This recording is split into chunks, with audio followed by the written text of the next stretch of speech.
Bueno, buenos días a todos. En primer lugar, agradecer como siempre al dueño de casa la posibilidad de haber permitido que el Instituto organice esta nueva jornada a campo en un establecimiento productor. Agradecimiento al INTA, como siempre, Nobleza Obliga, por todo el apoyo y la buena predisposición con el IPCBA. A mí me toca hablar del mercado interno, sí, complementando un poco la visión que planteó hoy Jorge Torelli desde lo que es digamos, la exportación de carne vacuna. El mercado interno hoy en día se lleva el 85% de la cantidad de kilos que producimos, ¿sí? Ahí lo pueden ver en la Firmina. Hasta el año pasado, ¿sí? 9 de cada 10 kilos que producía Argentina terminaba en el mercado interno. Hoy en día, con el salto que ha pegado la exportación, estamos hablando de que el 85% de la producción termina en nuestro mercado interno. De ahí la importancia de ver qué está pasando en nuestro mercado, que es la base de alguna manera del negocio ganadero en Argentina. Hablando un poco de la coyuntura de nuestro mercado, cuando uno analiza en términos de faena, y lo vamos a ver también en términos de producción, Argentina tiene hoy en día estos primeros 7 meses del año, ¿sí? Tiene aproximadamente un 8% más de faena de hacienda comparando con los primeros 7 meses del año pasado. O sea, hay más faena, hay más producción, ¿sí? El gráfico que sigue de alguna manera lo demuestra en términos de producción. Tenemos más toneladas de carne. La mayor parte de esas toneladas se destinaron al crecimiento de la exportación, pero lo concreto es que hay más carne en el mercado, un 9% más de carne vacuna en nuestro mercado. Estructuralmente, cuando uno analiza la cantidad de hembras faenadas, ¿sí? Ahí tienen ustedes la evolución, estamos hablando esta primer parte del año, un 45% de hembras a faena.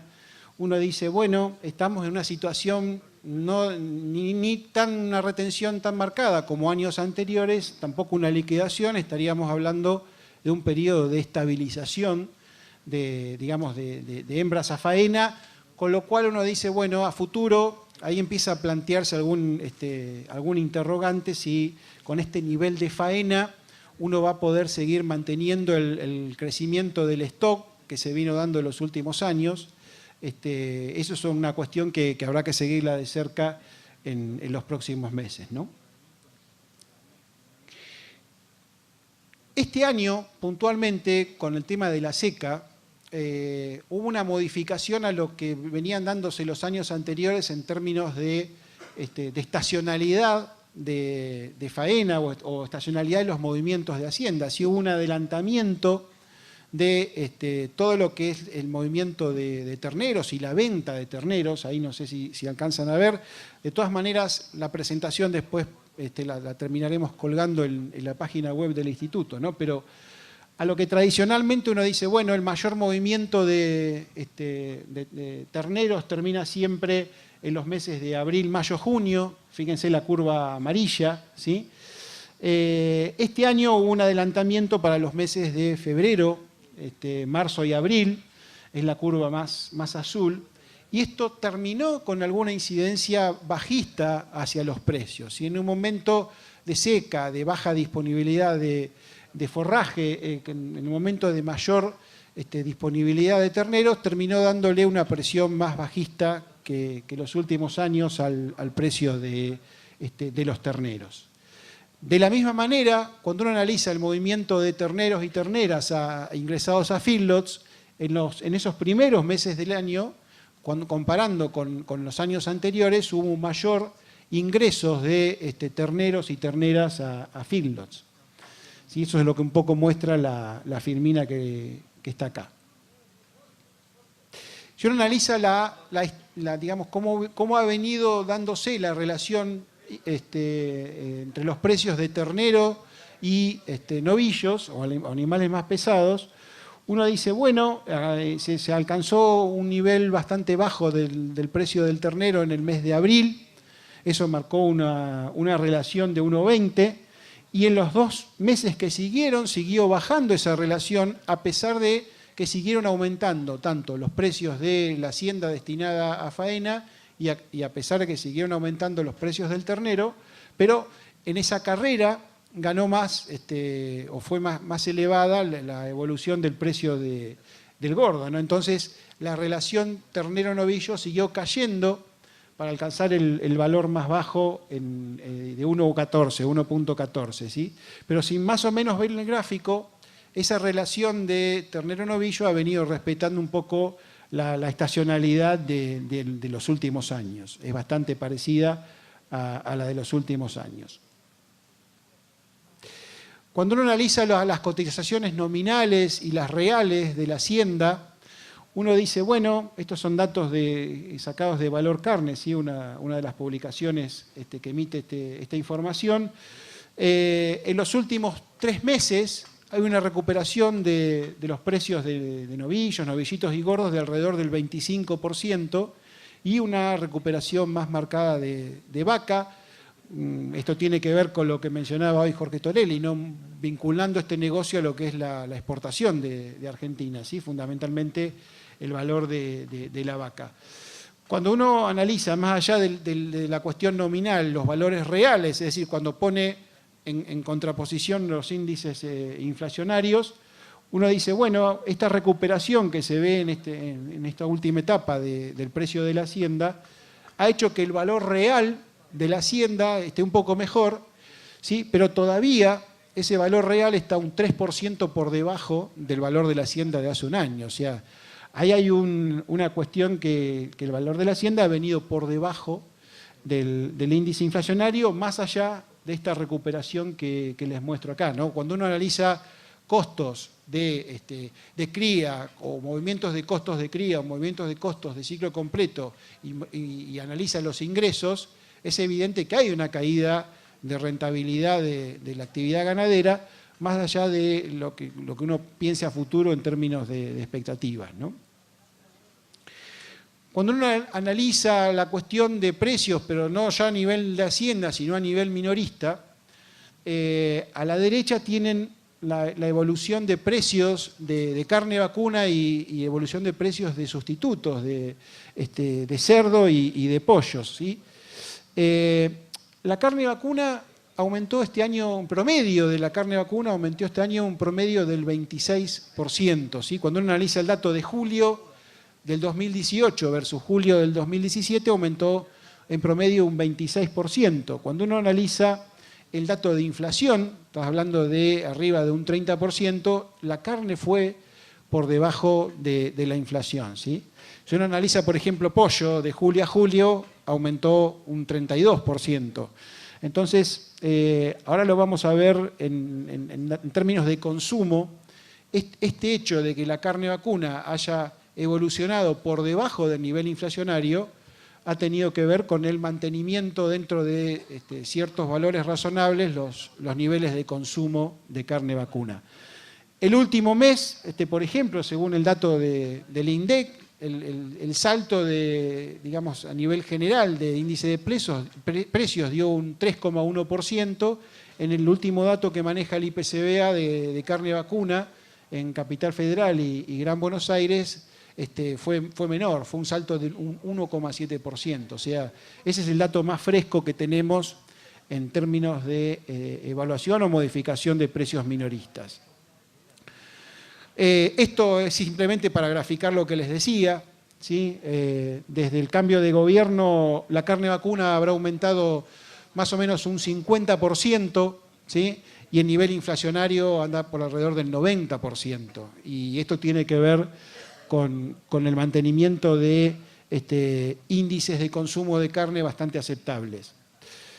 CAME, que es una de las cámaras empresarias minoristas, plantea que para los primeros 7 meses del año, el consumo en Argentina, todo lo que consumimos nosotros, las ventas minoristas de bienes y servicios, ha caído un 3,2%. Fíjense, el promedio para los 7 meses, la barra amarilla, ha caído un 3,2%, ¿sí? Una caída importante del consumo. En el caso de carne vacuna, esta situación no se manifestó. Esto que le mostraba yo antes de un 8% más de faena, un 9% más de producción, y el hecho de que la carne haya ido por debajo de la inflación ha mantenido los niveles de consumo de carne vacuna alrededor de 56, 57 kilos, ¿sí? Estamos hablando de un 1,7% más respecto al primer semestre o los primeros 7 meses del año pasado, ¿no? Un poco, esto es para graficar el concepto. El consumo interno se la bancó, al menos hasta acá, respecto a lo que tiene que ver con el consumo de carne vacuna. ¿Qué es lo que puede pasar a futuro, ¿no es cierto? Nosotros vamos a entrar, ¿qué es lo que puede pasar con el precio de la hacienda, con el precio de la carne? Vamos a entrar en el periodo de mayor oferta de hacienda liviana en los próximos meses. Normalmente, lo que está expresado desde agosto a diciembre como barras en rojo, es la faena o la estacionalidad de la faena de animales livianos. Y como ven, nos metemos o nos estamos metiendo en un periodo de mayor oferta de hacienda liviana, ¿no es cierto? Y normalmente lo que muestran las estadísticas es que en el mes de diciembre el valor nominal del precio de la hacienda termina siendo más bajo que el nivel del precio actual, ¿no es cierto?, de agosto o septiembre. O sea, nos encaminamos a ese periodo del año con esas perspectivas de valor de hacienda. Distinto puede ser la situación a principios del año próximo, porque normalmente, acá hay un gráfico que demuestra cuál es el porcentaje de hacienda liviana dentro del total de animales faenados. Fíjense que en el mes de marzo, abril, es donde el mercado por ahí tiene menos porcentaje de hacienda liviana y coincide ese menor porcentaje dentro de la faena justamente con los periodos donde hay un mejoramiento real de los precios. En los últimos años, el mes de marzo siempre presenta un salto de entre un 8 y un 10% de las cotizaciones respecto al valor de diciembre. O sea, así como que hay un panorama de estabilidad de precios de acá a fin de año, es probable que si se da o si se repite el comportamiento histórico de los últimos años, a partir del año que viene empecemos a tener alguna recuperación de precios. Este año también, además de lo que yo les comentaba del efecto particular de la sequía, estamos teniendo un nivel de ocupación de feedlots verdaderamente alto, ¿sí? El dato del mes de junio arrojó un porcentaje de ocupación de feedlots de 72%. El promedio de los últimos 3 años había sido de 66%, ¿sí? Los feedlots están en un nivel de ocupación tan alto, es el valor más alto en los últimos 9, 10 años. Y entonces, más allá de que nos encaminamos a un periodo de mayor oferta estacional de hacienda liviana, tengamos en cuenta también que en el periodo desde agosto hasta noviembre vamos a tener una oferta proveniente justamente de los feedlots bastante importante. Eso hace pensar que las cotizaciones tampoco van a elevarse demasiado por esta cuestión de oferta y demanda. Eso no quita que haya otras cuestiones dando vuelta, por ejemplo, vinculadas al efecto de la devaluación.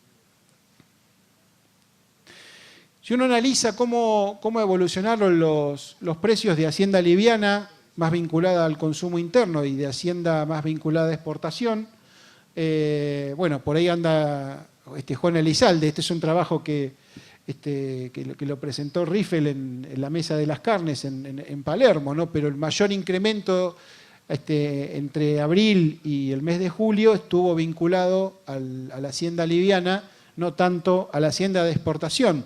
¿Qué puede pasar de acá en adelante?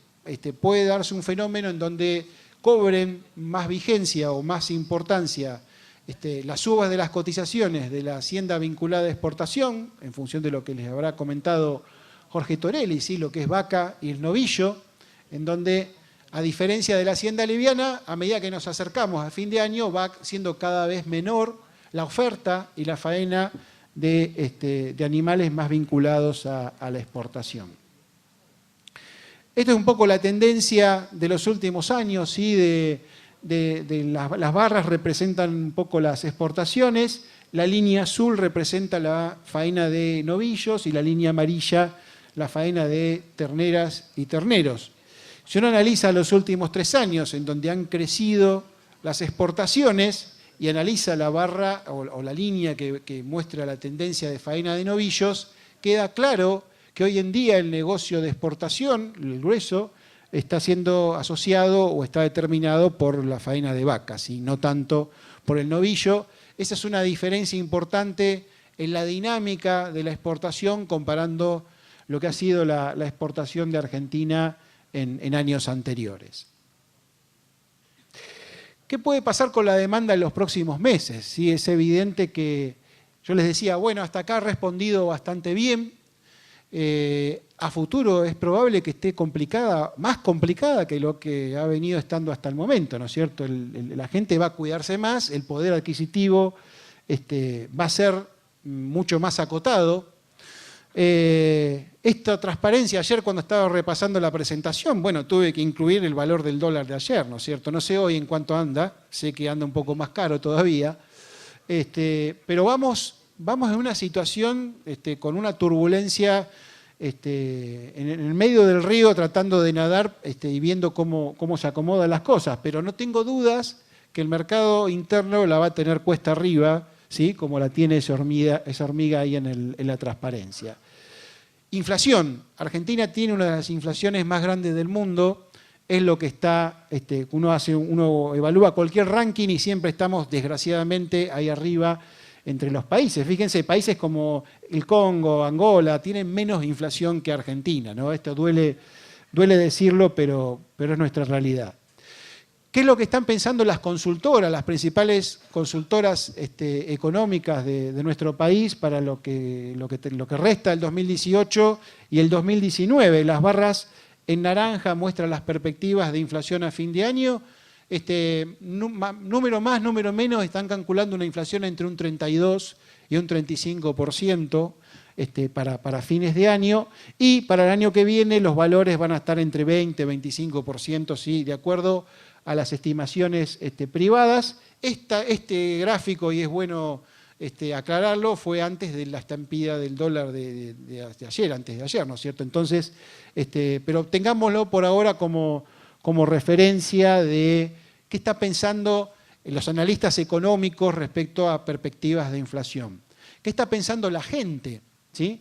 Esto es una encuesta que hace la Universidad Torcuato Di Tella, que la hace todos los meses, en donde evalúa expectativas y confianza en el consumidor y perspectivas de inflación, y más o menos hay una coincidencia. La gente está viendo que para fin de año vamos a andar con un nivel de inflación, el dato nacional, entre un 32 y un 35%. O sea, acá hay coincidencia entre los analistas económicos y la gente, ¿sí? Les decía, el último ajuste del dólar, si bien siempre tiene una inercia o hay un traspaso a precios que lleva su tiempo, este traspaso a precios se va a dar, ¿sí? Hay algunos trabajos interesantes ahí que muestran los meses en que tardan en pasarse el efecto devaluatorio a precios internos, a precios de la carne y a precios de la hacienda, ¿sí? Siempre la que más tarda en llegar a copiar los precios de la devaluación es la hacienda. Pero bueno, esto también va a incidir. Las perspectivas de consumo no son buenas, ¿sí? Para el tercer y cuarto trimestre algunos están augurando lamentablemente caídas a nivel de consumo por esta cuestión de achicamiento de poder adquisitivo, ¿sí? Un poco cómo impacta esto en carne vacuna, que es lo que nos interesa en definitiva. El Instituto ha medido en un estudio de mercado online, lo hicimos el año pasado, y le preguntábamos a la gente cuál era su intención de compra de carnes o de distintas carnes en un escenario inflacionario de un 15%, comparándolo con un escenario inflacionario de un 30%, ¿sí? Y palabras más, palabras menos, lo que está explicado acá. Primero hay que resaltar que cuando aumenta el nivel inflacionario, la gente que se pasa a otras carnes prácticamente se duplica, ¿sí? Si ven el grupo de columnas desde la derecha, el segundo, la gente que dice que compraría carnes alternativas en un escenario de un 15%, alcanza el 16% de la población. Ahora, en un escenario de un 30% se duplica, casi es el 30% que dice que se pasa a carnes alternativas. Lo mismo, digamos, para resaltar como importante es la última columna de la derecha. Con un 15% de inflación hay un 3% de la gente que plantea que no compraría carnes, mientras que con una inflación de un 30% ya hay un 10% de la gente que dice que se le complica la compra de carne, ¿sí? Esto es otro dato del IPCBA, es la gente que está dispuesta a sustituir carne vacuna, distintos cortes cárnicos, ¿sí? Ordenados desde los más caros hasta los más baratos, pero más o menos entre un 30 y un 40% de la gente dice que si encuentra a la carne vacuna en un precio que le resulta cara, no tendrían inconvenientes en sustituir por carnes alternativas como pollo o cerdo. ¿Sí? La carne vacuna siempre pensó hasta acá que su principal competidor era el pollo, y de hecho lo es, pero hoy tenemos también de compañía el cerdo, ¿sí? Esto está sacado hace unos días en un barrio digamos, de las periferias de la ciudad de La Plata, y fíjense, es muy marcado esta cuestión de ofertas de milanesas, ¿sí? Milanesas de cerdo y de pollo, y con precios bastante más baratos que en el caso de carne vacuna. Frente a esta cuestión, el instituto lo que viene haciendo, y se los describo brevemente porque daría para una charla entera, ¿no? Pero lo que viene tratando de hacer es justamente aquellos cortes que no se consumen o que no se conocen, tratan de darle alguna promoción. Se han hecho algunos convenios con medios importantes, acá les muestro el caso de Clarín, como para difundir algunas recetas de cortes cárnicos que, como les digo, tienen dificultades y es probable que las tengan más a futuro de dificultad para ser vendidos, ¿no? Algunas acciones vinculadas en la misma línea, pero trabajando o apuntando a lo que es el segmento millennials, ¿sí? Las generaciones jóvenes, que tiene mucha vida en las redes sociales, en internet. El instituto trabajando ya con videos de recetas y ya pensando en otra línea que nos interesa promocionar, que es la carne de novillo. En la medida que el instituto pueda ir cambiando hábitos, y lo vinculo a la charla que dio recién, muy buena por Domingo, esto es lo que está tratando de hacer el IPCBA para que la gente consuma carne de animales más grandes, ¿sí? Si sabemos que objetivamente es factible por nuestros sistemas de alimentación lograr igual calidad de carne con animales con más kilos encima, bueno, el IPCBA está tratando de colaborar en esta línea para de a poco ir cambiando hábitos de consumo. Bueno, tenemos alguna asociación, algún convenio con este portal que es Locos por el Asado, ¿sí? Que es una comunidad muy importante en Argentina vinculadas al consumo de carne, en donde se intenta llegar con mensajes con un fuerte componente afectivo, emocional. Entendemos que es así como uno puede comunicar mejor las bondades de la carne. Acá también ejemplos de videos. Se trabaja mucho en Instagram, se trabaja en Facebook, en todo lo que les decía de dónde encontramos buena presencia de estos consumidores que nos interesan cada vez más, que son los más jóvenes. Para ir terminando y para reflexionar, como les decía, estamos en una situación estructural y coyuntural con mucha carne en el mercado.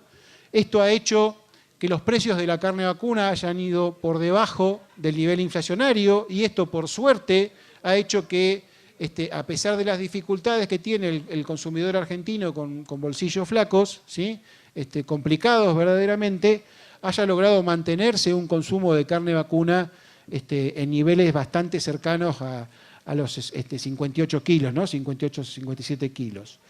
Seguir de cerca esta cuestión de cómo se va a trasladar el efecto de devaluación en los próximos meses, ¿sí? Esto seguramente va a dañar todavía más el poder adquisitivo de la gente, y ahí es donde llamamos la atención de, bueno, en un escenario inflacionario es probable que tengamos que codearnos un poco más con cerdo y con pollo.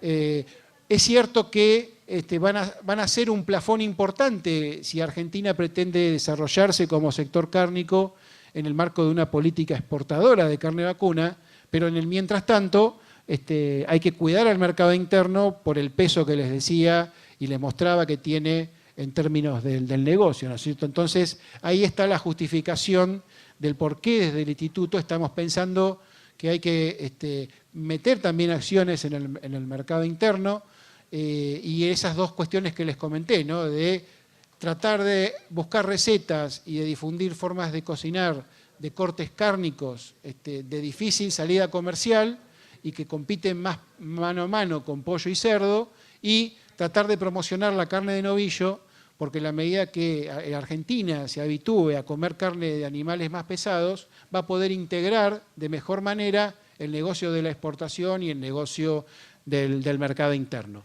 Yo termino acá, desde ya agradezco su atención, muchísimas gracias. Muchísimas gracias, Adrián Bifaretti.